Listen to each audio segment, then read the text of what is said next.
Ang Balete Drive sa lungsod Quezon ay kilala sa residenteng multo nito, ang Puting Dama.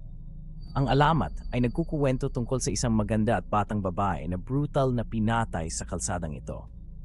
Ang kanyang espiritu, nakasuot ng dumadaloy na puting damit, ay sinasabing gumagala sa lugar, naghahanap ng hustisya o paghihiganti para sa kanyang maagang pagkamatay. Ayon sa mga motorista at naglalakad dito, ay nagulat na nakikita ang puting babae na biglaang lumilitaw sa gitna ng kalsada na nagiging sanhi ng maraming aksidente. Ang ilang mga driver ay nagsabi na bigla siyang lumilitaw sa likod ng kanilang mga sasakyan at nawawala na lang kapag tinitingnan nila ang rearview mirror.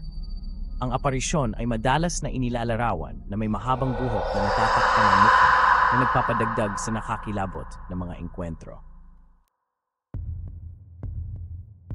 Isang taxi driver ang nagkuwento ng nakakakilabot na karanasan kung saan sumakay sa kanya ang isang babae na nakaputing damit ng hatinggabi.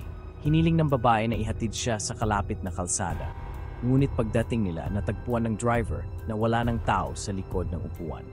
Isa pang kuwento ang nagsasalaysay tungkol sa isang grupo ng magkakaibigan na nagmamaneho sa Balete Drive na makita nila ang isang maputlang anyo na nakatayo sa tabi ng kalsada. Habang dumadaan sila, ang mukha ng anyo ay nag-twist sa isang nakakatakot na ekspresyon na naging sanhi ng pagkawala ng kontrol ng driver sa sasakyan. Pinapayuhan ng mga lokal na iwasan ang kalsadang ito sa gabi, lalo na kung mag-isa, dahil pinaniniwalaan na ang White Lady ay target ang mga nag-iisang driver.